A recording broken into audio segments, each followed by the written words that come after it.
Quiero en primer lugar agradecer a la Universidad Católica del Norte la oportunidad que me brinda para dirigirme a estudiantes y cuerpo docente y directivo de la universidad.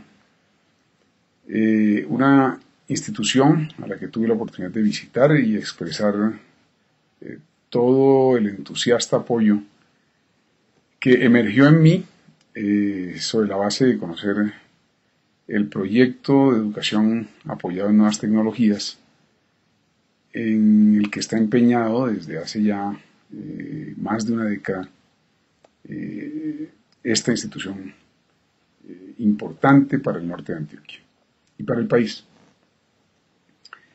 Quisiera entregar reflexiones sobre ética, política y reevolución humana. Comienzo por decir que la ética es un tema de altísima complejidad, un tema divergente, al igual que la educación, y que no se ponen, por supuesto, de acuerdo en la filosofía alrededor de lo que la ética significa, pero sí puede decirse que ética y moral son dos categorías diferentes. Mientras la moral se refiere a las costumbres, a lo que son los valores de determinadas épocas en determinados pueblos, cuando hablamos de ética, hablamos en realidad de conductas. Es, si se quiere, el mismo patrón de diferenciación de lo que son los valores y las virtudes. Los valores se expresan de manera teórica y la mayoría de la humanidad, digamos que se deleita en hablar de valores, pero las virtudes implican capacidad, es decir, capacidad de hacer, digamos, lo que los valores indican. De ahí que sea interesante ver el origen de la palabra virtualidad, tan importante para la Universidad Católica del Norte. Virtualidad viene también de virtud y en el fondo lo que hace es expresar la capacidad que tienen las nuevas tecnologías de reflejar la realidad y por lo tanto de permitir la acción, no importa que no se esté frente a la realidad física inmediata misma. Así se habla, por ejemplo, de que Chopin es un virtuoso para el piano, o de que, qué sé yo, Pelé es un virtuoso del fútbol.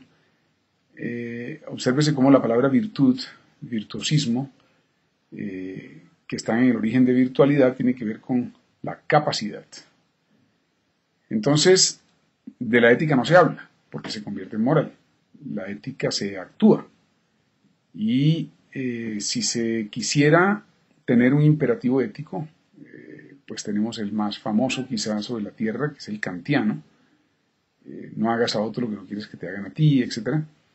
Yo tengo como un imperativo ético alguno que expresó hace unos años el fallecido profesor Hein von Förster, co-creador del computador, quien decía que quizá si hubiese un imperativo ético este podría ser: actúa de manera que se abran la mayor cantidad de opciones. Es decir, es una especie de ética libertaria que cree en la riqueza de la variedad de oportunidades, de opciones, de alternativas. La política, por su parte, en mi sentir, tiende a convertirse en lo que un dicho muy popular aprendido por mí en Venezuela expresa como: quítate tú para ponerme yo. Y es posible que para ponerme yo a hacer lo mismo que hacías tú, si no al comienzo, unos meses o unos días después. Es decir, suele ser que la política que reemplaza a la política anterior traiga beneficios por el escoba nueva barre bien, pero con el tiempo la política tiende a corromperse, quizá por lo que decía Lord Acton: si la política busca el poder, hay que tener en cuenta las palabras de este Lord inglés que decía: el poder corrompe y el poder absoluto corrompe absolutamente. Puestos en ese escenario, naturalmente en el caso colombiano, no hay que hacer muchas elucubraciones para observar la política desde un ángulo muy negativo. La opinión de nuestro país sobre los partidos políticos y el Congreso es impresionantemente desfavorable. Digamos que son el símbolo de lo más desprestigiado de la sociedad colombiana, salvas las expresiones criminales, de guerrilla, narcotráfico y paramilitarismo. Pero de la sociedad corriente, digamos así, la política ocupa el lugar más bajo, digamos, en materia de prestigio.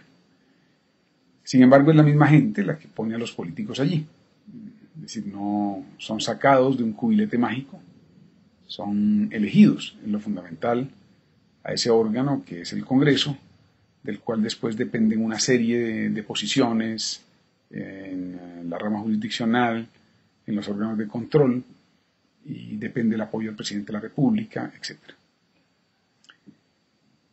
Pero podría decirse hay una buena política, una política más digna, como la que señalaban Platón, Aristóteles, etc. Y en efecto, existe una política dignificada que, digamos, no roba, que no es un negocio vil, como en el caso de nuestro país, en que hay personas que invierten entre 1 millón y 4 millones de dólares para llegar al Congreso, y pues no se necesita ser muy brillante para entender que quien así procede a invertir en tan gruesas sumas de dinero, tiene la actividad en la que invierte como un negocio. Es en efecto un negocio. Y como en origen la política no debería ser un negocio, cuando la política es un negocio, es una política corrupta. Pudiera decirse que corrupción viene de corpus ruptus, se ha roto el cuerpo conceptual o ético de la política y entonces se ha corrompido. Yo, a la edad de 16 años, estaba en las primeras lides políticas en la universidad, los consejos estudiantiles, luego las luchas sociales, y posteriormente, gracias al ser superior, he tenido la oportunidad de estudiar y desempeñar cargos importantes en el sector público, en el sector gremial, todos de una u otra manera ligados con lo que pudiera llamarse lo público. Eso a lo que se refiere la política, que debería entonces tener esas características humanísticas de lo que en origen se entendía como política. Después de tantos años, tengo 55 años hoy, son 39 años teniendo que ver con estos asuntos, llegué hace un par de años a la conclusión de que la política no aguanta, como se dice ahora entre la juventud. La política es como andar en una sola pierna, como andar en la pata coja, si de transformar la sociedad se trata. Y entonces, con un grupo de personas, algunos ancianos indígenas, sabios, algunos sacerdotes y otras personas de profunda espiritualidad, empezamos a plantear lo que llamamos la reevolución humana. La reevolución humana es un proyecto cultural, en realidad un compromiso de vida, que parte del presupuesto de que el cambio empieza por uno mismo.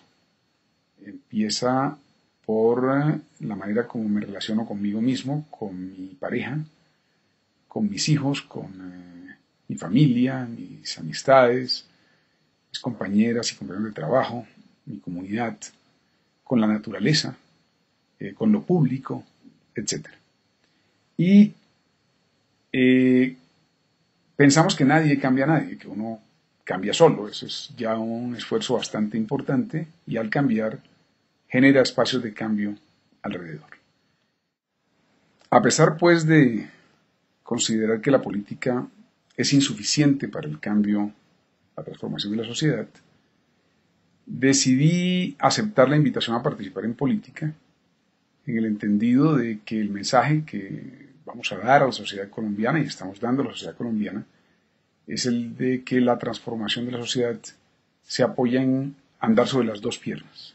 La dignificación de la política, o sea, una mejor política, a pesar de que siga siendo